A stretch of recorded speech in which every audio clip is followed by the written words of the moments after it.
Welcome everyone to from a Southside point of view. Getting my shows confused there for a second.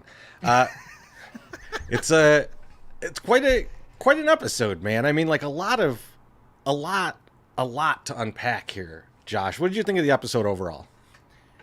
I think this has been the big payoff for this season, The Mandalorian. I know that I have been ranting against the reviewers who have been saying this season has been terrible.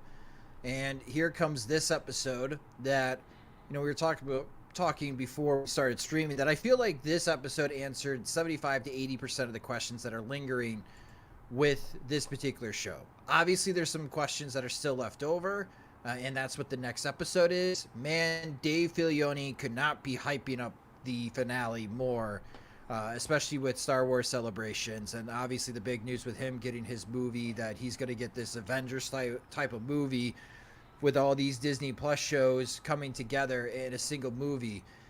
So he's really got me hyped for next week. But Moff Gideon is back. We got the Shadow Council. We're getting more talk about Thrawn, but the warlords of the Empire, they don't know where he is, so he still remains this big question. And we finally figure out why Mandalore is so important, especially to Moff Gideon. And I really enjoyed this episode. It's one that I've watched already twice, and I know I'm going to watch 3 or 4 times. It was that good. Absolutely, and let's jump in to the Shadow Council because I think there was a couple reveals in there for me that were enormous. Um, so one, I think one thing that I was like when they said I was looking at him, I'm like trying to size him up, and when they said his name, I was just so happy because I thought he died. Captain Pelion is back. That's in Legends, he's really Thrawn's right hand man, and in the actual in Rebels, it was interesting because they mention his name in the last episode, like he calls out to him. They never showed him, but or at least I don't think they showed him in the show. If they did, it was minimal. And then, but that's during that whole battle on Lothal, and so I thought he was dead. Very happy to see him around. He's a very interesting character. Basically, in Legends, I mean, like that's all we really know of him right now. And in Legends, he's at the Battle of Endor, while Thrawn is out in the unknown regions. The Empire falls. Thrawn comes back and like just basically commandeers his ship. makes it, like, this is my ship now, and we're gonna do this. And Pelion's along for the ride, and over time they grow this relationship, and it's a mutual respect, and they're really great together. And Josh, I'm watching this episode, and Pelion's saying, Thrawn's gonna come back, all this stuff, and all I could think is, all I know about Thrawn, all I've read in the books and everything, he's 5 feet away from Pelion in this conversation. Like he is waiting to see who from the Shadow Council is going to try and step up and take over, because then he knows who his main threat is, right? And I think that scene is more so that than anything else that we really saw there. What did you think about the Pelion and his, the imminent return of Admiral Thrawn? Yeah, this particular scene, first of all, well acted by Giancarlo Esposito, I believe is his last name. Yep. Uh, and obviously from Breaking Bad and Better Call Saul fame, and he does such a good job with Moff Gideon. And obviously Gideon wants power. He's always wanted power. But what's important with the Shadow Council is the different directions that folks from the Empire, or the remaining parts of the Empire, want to go down. We have one scientist that might be into cloning, and we know that Dr. Pershing was all about cloning, and that's a huge initiative, especially in Star Wars. And we know why if you watch the new sequels. Moff Gideon is trying to also do a little bit of cloning, but the Beskar is incredibly important for him, for the types of troops that he's making. And we've talked about what's important to Thrawn in the past. Nobody's on the same page. And that's what makes this really tricky for all of these remaining warlords. And that's why they're always looking for someone as a sign of strength. And while Captain wants to talk about Admiral Thrawn coming back. Thrawn's not there. So I thought that with Moff Gideon seizing control of that moment is a big moment for him. And right now, that I think sets for this particular season that Moff Gideon is the true big bad. We were wondering if it was going to be Grand Admiral Thrawn.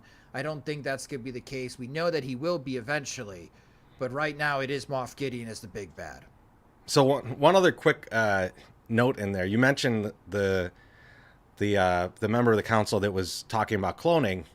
That is, because they didn't name many of these people. Like if you go into the credits, it's like Warlord 1, Warlord 2.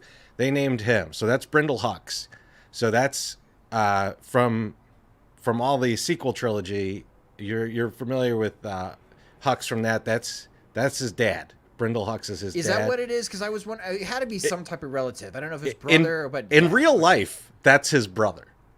So that's what which I thought, which is hilarious. So similar. Yeah. So, but it's his dad, and his dad, if you read the Aftermath books, is just the worst.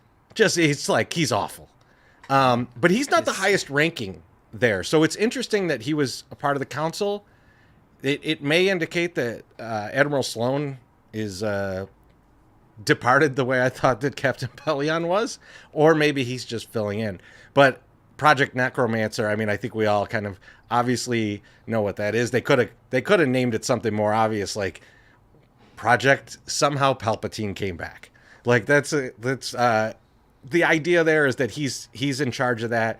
They are eventually going to have Snoke. In the Aftermath books, there's no mention of a Snoke-like character, so right.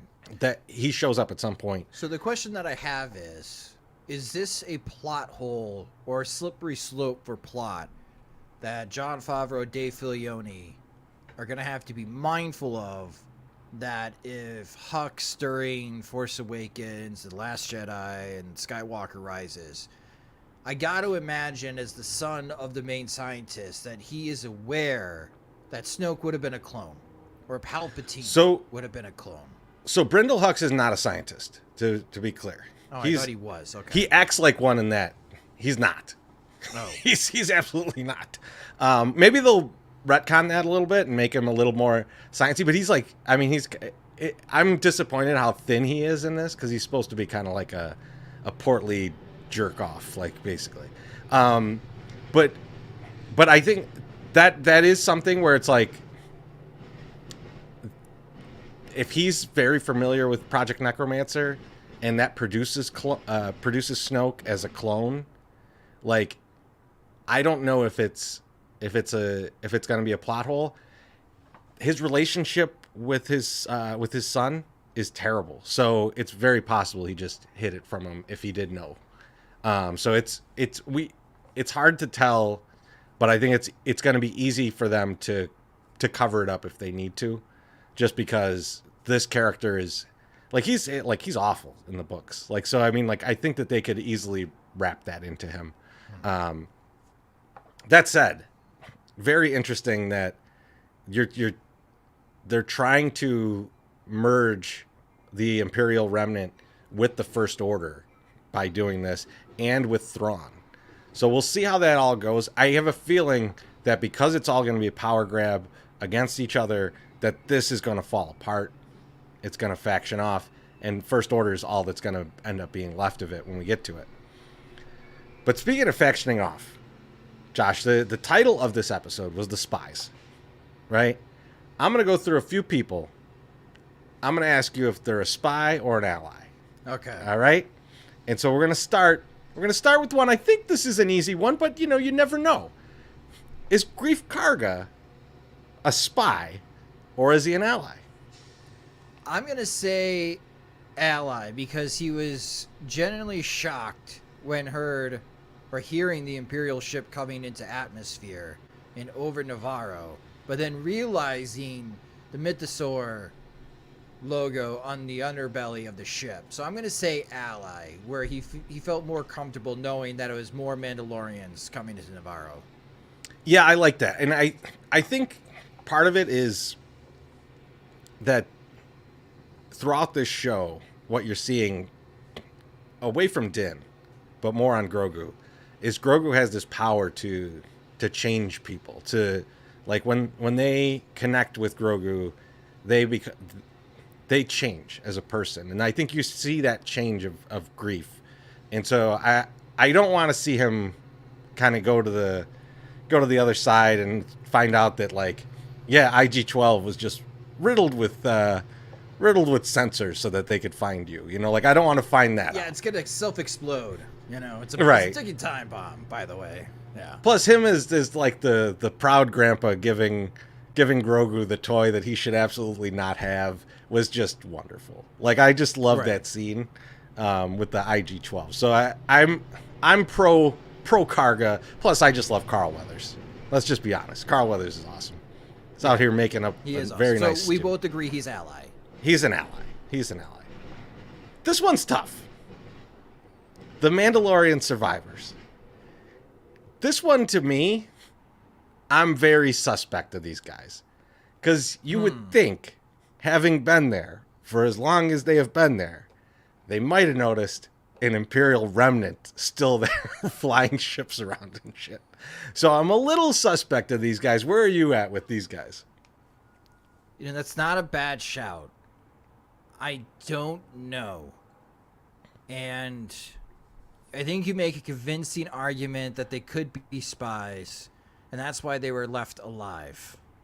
Because if they don't do Gideon's bidding and scouring the glass planet of Mandalore in this pirate ship, then they would just get killed, I would imagine. So I'm right now, I don't know. I don't know if they're an ally or a spy.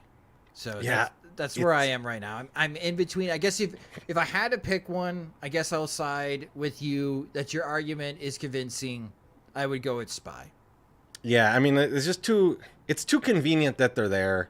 It's too convenient that they know where everything is, but they don't know where the Imperials are. Like it's weird. So I don't trust them. I got a bad feeling about them. All right, next up. The Mandalorian mercenaries. Where are you at with Axe Woves and his crew? Are they spies or are they allies?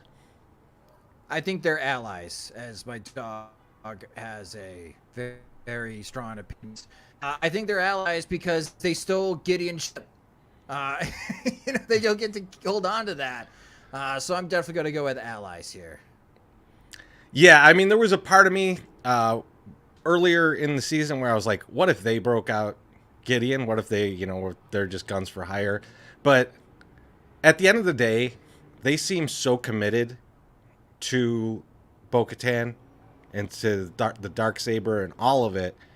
And, they experienced what Gideon did to them. They know firsthand from Bo, having been with her. I don't see them turning on her. I don't think they're that that great of an asset, but at the same time, I don't think that they've turned on her. All right. Sasha Banks is a great asset. Just went. Yeah, I mean, like if they let her kick ass. Yeah. But I mean, so far they've made him pretty weak. But now here's the big one, man. Here's the big one. And Josh, I'm gonna let you go first. Because my brain is just boiling on this one. So go ahead and do you think spy or ally on the Armorer? So if we think the remaining Mandalorians are spies, and they bring up Death Watch, and the Armor is very quick to say Death Watch no longer exists. We have disbanded. Isn't that like half admitting that she was once part of Death Watch, but maybe, and she's still right, Death Watch doesn't exist. Oh, Death Watch exists. But yes, she's saying she was part. Like, there's no other reason for them to be on Concordia. That's where Death Watch was banished to. Right. So she's definitely Death Watch. Yeah. So, but she's so eager to help the remaining survivors, or the ones that are too injured or too sick. Like, they're going to die. So she is volunteering herself to bring them back to the main cruiser for medical care. So she still cares about the Mandalorians, but everything that she's been saying, like even back to Din, like you have to go back to Mandalore and bathe in the waters. Makes me wonder if she sent him there so he could discover Moff Gideon's base. Maybe she's always known that Moff Gideon has been there, and it was a trap to see if Din could be captured, and then Din would not return because maybe she didn't want Din to return. And then, whoops, Din has returned. And guess what? He did bring back water from the mine. So he's been there, and she wants to retake Mandalore. And if she's got other alternative motives in the sense of, yes, let's go try to retake Mandalore because I know that this is a trap and we're all going to die trying to do it. Except for the people that follow me, I will make sure that they are able to escape just in time. But it will kill off Bo-Katan Kryze and her Mandalorians. I mean, that's some Game of Thrones planning there. So this is I'm just gonna that. I'm gonna say spy. She is trying to kill off the other Mandalorians. So my thought here, I've seen this a bit. There's all kinds of people talking about different pieces of this, but here's where I'm at. She's still rocking the Maul helmet. Gideon is rocking the Maul helmet now. Mm-hmm. He's trying to take up the same kind of power grab that Maul was, and they got behind him, right? The Death Watch was down with Maul. I think they see a similar leader in Gideon. And I'm going to say that I think that the soldiers with Gideon are the rest of Death Watch. Okay. So, like, because if the armorer's not forging these suits, some Mandalorian is, right? And I think that maybe he is, they've splintered into two factions, the Children of the Watch and who are out there trying to get all the true Mandalorians back, and they're going to eventually go back and become part of Death Watch again. And the ones that stayed with Gideon. Because Gideon's been there, it seems. He destroyed the planet and then just stayed. And it's interesting that the armorer didn't just stay with him. But I definitely think that she's part of his faction. And the only reason she turned so quickly for Bo and was like, oh, yeah, you should lead. You should gather up all the Mandalorians because we're going to kill all the non-believers, is basically what she's doing. Because she was quick as hell to get out of there as soon as they started heading towards the Imperial fort. So, but there's some questions here though to challenge our thinking. She whooped up on the stormtroopers in season 1. She whooped up on the pirates in season 2. Opportunities here for Din to be taken out. I don't know that Din is so much of a problem for her. Like, I think it's more that she wants to kill the non-believers, in her mind, the non-Mandalorians. I think as long as you're part of her cult, she's cool with you. I think the stormtrooper thing though is interesting, Josh, because like there was that additional purge of them on Navarro, which she survived again. Like, she seems like the first one they would have went in and killed. Like, they would know exactly where she is. There's a giant forge there. So like, it's surprising that she survived that. You know, and so the pirate thing, you know, it could be like if she's not in close contact with him, she had no idea what that was. But that's me reaching a little bit there for sure.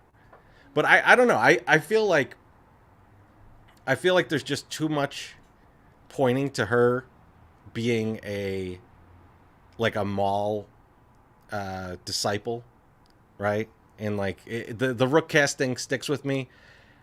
I will say, if they fake us out and she comes back and saves Din, I will be I will be so surprised.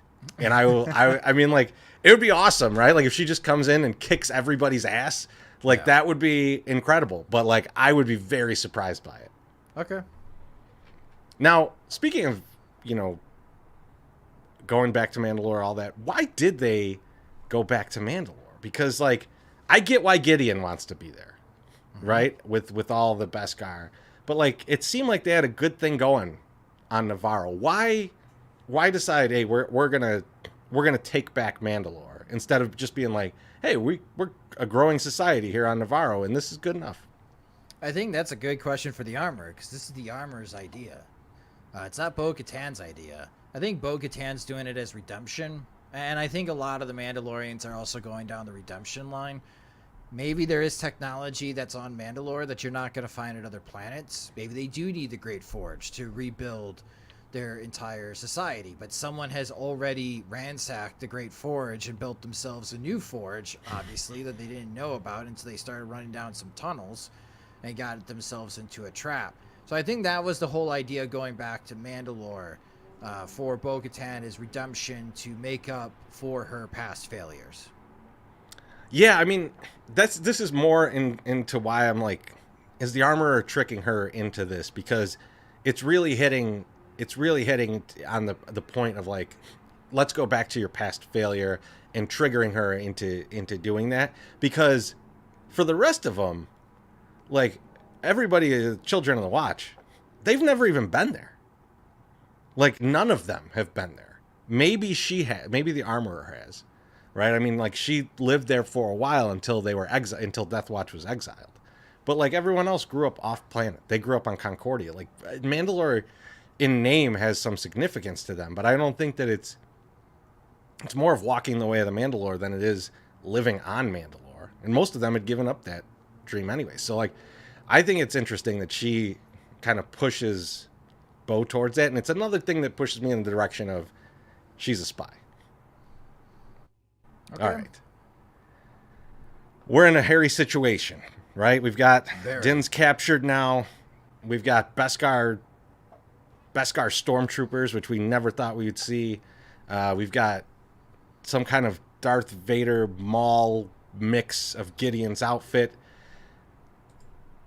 Who's going to show up to help the Mandalorians in the last episode? I think there's a lot of different people you could go. I mean, like, I've got a few pictures here, but I mean, there's even guys like Fen Rao where people are like, where's this dude at? Is he going to show up? You know, so I'm kind of wondering who's going to show up in this episode. Someone's going to show up. Please don't be Luke Skywalker. We don't need another one. I loved it the last time it happened. It would be too ridiculous now. So who do you think's going to show up? Mace Windu. riding the mythosaur with one arm. I don't know if anyone's going to show up. I think it would make sense if Boba Fett did show up, but who's calling Boba Fett that knows Boba Fett? Unless they press something on Din's suit that's like a homing device. Or Grogu knows how to call Boba Fett. I am wondering if Grogu is going to figure out how to fight with IG-12. Like, we're gonna get to that. Here, yeah, like we're gonna get to that. Okay. That'll be soon. So hold that thought. Okay. So I'm gonna say no one, but I'm gonna say no one. The only thing I could think that could happen, because there's two scenarios that I think could happen.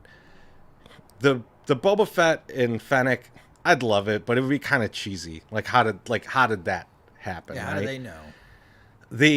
There's a way that they would, and I'll get to that in a second. Sabine and Ahsoka, I think that's too on the nose for them setting up the new show. The Mythosaur could cause some disruption here, and I think that is one option. I think that gets to your IG-12 thing. We'll get into that in a minute.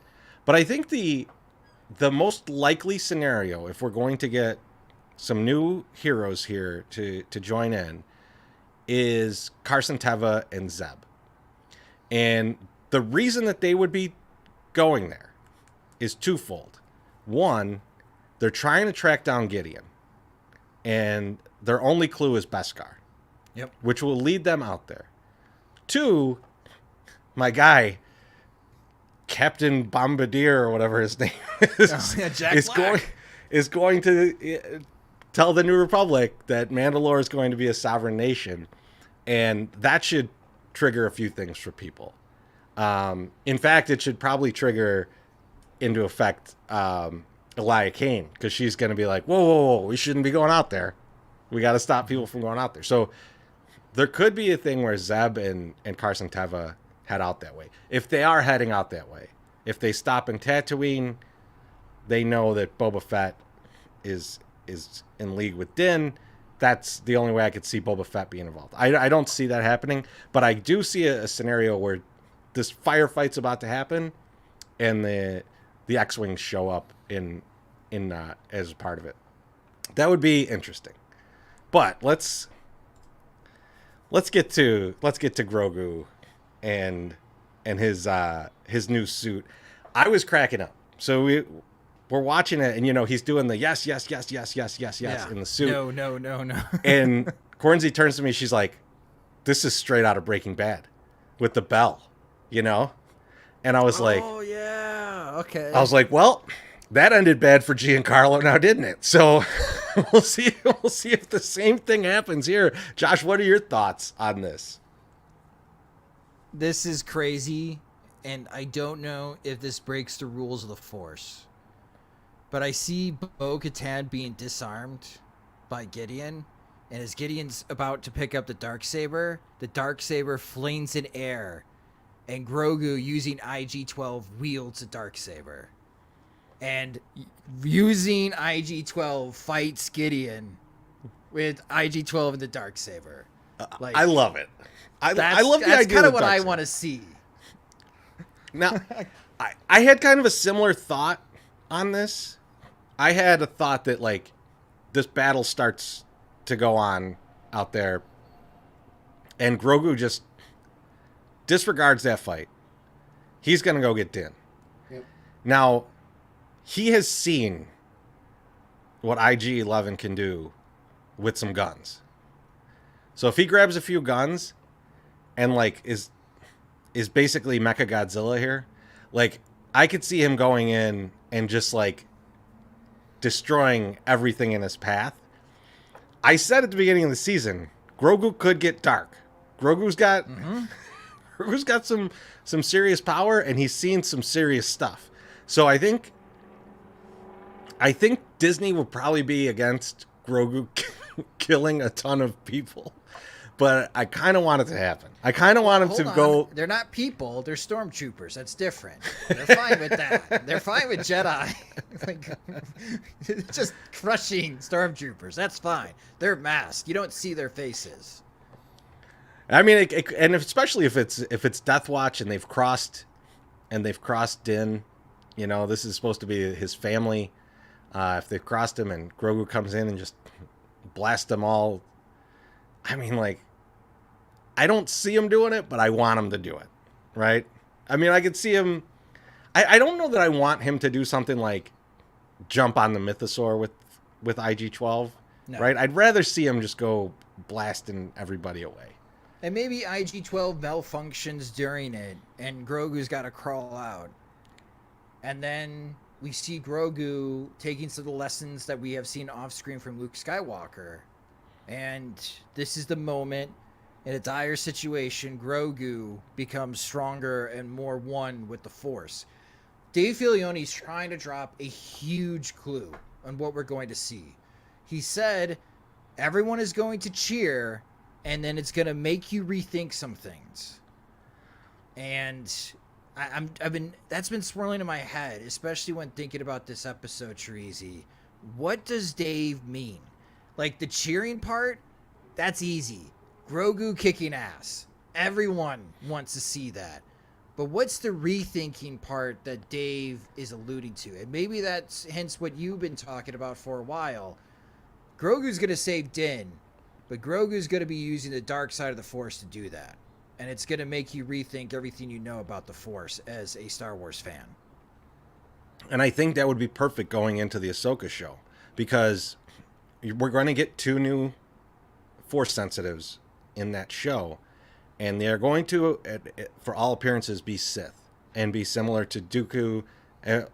This is guessing here. This part is guessing. Similar to Dooku and Ventress, who are both very conflicted Force users, drawing from both sides of the Force throughout their lives.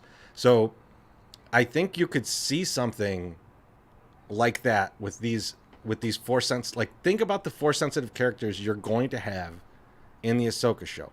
You're going to have Ahsoka, who is originally a Jedi, but no longer, right? Has got rid of that. You're going to have Grogu, who we could see go down a dark path. We're going to see the 2 new Force sensitives that are dark side users, it appears. We're going to have Ezra, who's gone through a lot of shit, right? And then who else are we going to have? Oh, we're going to have Jason Syndulla. So another child who's growing up in a situation where, his father was a Force user, Jedi, and died doing it, right? I mean, like, so he doesn't even know him. So there's a lot of conflict in all these characters. A lot of the things that would draw people to the dark side have happened to all the people that we were looking at, going like, this is the light side users. So I think if Filoni wants to go down that path of like going like, there's this thin line between being a dark side user and a light side user, and he loves the legend stuff where they had gray Jedi, right? These kind of like lived right up the middle. It could be something like that where he wants to get back into that. So I think we're agreed here, though. Grogu kills many in the season finale. Many. Even if they do it off screen, many will die at the hands of Grogu. All right, last question, Josh. We got drinking to do. We got a game to go to. So let's get into this. You're behind. Let's get into this last question, which is, will we see Thrawn in this last episode? I'm going to say yes, and that's how this season ends, is the captain walks to Thrawn's chair and gives him the report that Gideon has lost Mandalore. And with Gideon losing Mandalore, I think we get the Shadow Council, and this is where Mikkelsen like pivots in the chair, and you see Thrawn. And that is when he reclaims power of the remnants of the Empire, and everybody shows their loyalty to Grand Admiral Thrawn. And then that's a nice segue into Ahsoka, which will start in August. I love that. I'm gonna go a little darker, and we'll see if everyone sticks with me on this one. But I think Gideon and some of his stormtroopers escape. Like, they don't get caught. I don't think Gideon escapes. I will say Gideon dies here. Oh, I think so too. But I think he escapes. I think he jumps to wherever Pelion tells him, get out of there. Oh, you think Thrawn? We're here. Oh. And I think he shows up, and he's in his Beskar, and he's feeling good about himself. And he confronts Thrawn, and Thrawn has Sabine's weapon and just vaporizes him and all of his people in those Beskar suits. And that's why Sabine is not wearing Beskar in the Ahsoka series. Wild theory, but that's where I'm going. Instead of using that weapon, what about the Imperial Red Guards? Oh, the Praetorian, like the Praetorian Guards turn on Gideon? I would love it. Gideon thinking that they are there for his protection. No. What if those guards are the other spies, but they're Thrawn spies? Oh, man. And that's okay. why Hux and the captain gave each other this weird glance when Gideon was asking for the guards. And if they deliver what Gideon thinks is protection against Thrawn, really the guards have brought Gideon to Thrawn, and Thrawn commands them to cut down Gideon. That would be a really cool way to end this season. Man. All right. I mean, I can go crazier, but I think this is good. I think I like where you went, and I think we'll end it there, because that's, at the end of the day, we can all agree Gideon's got to go. This is his last This is his last episode. Giddy's got to go. Giancarlo, you did a fantastic job acting. You've been a great villain throughout the season. You got to go. You got to go. Josh, man, thanks for jumping on a Friday since we got a weekend full of socks going. A lot of fun here. We'll see a bunch of you at the park tonight, I hope. And I hope we'll see a bunch of you in Cincinnati next month. We'll see you soon.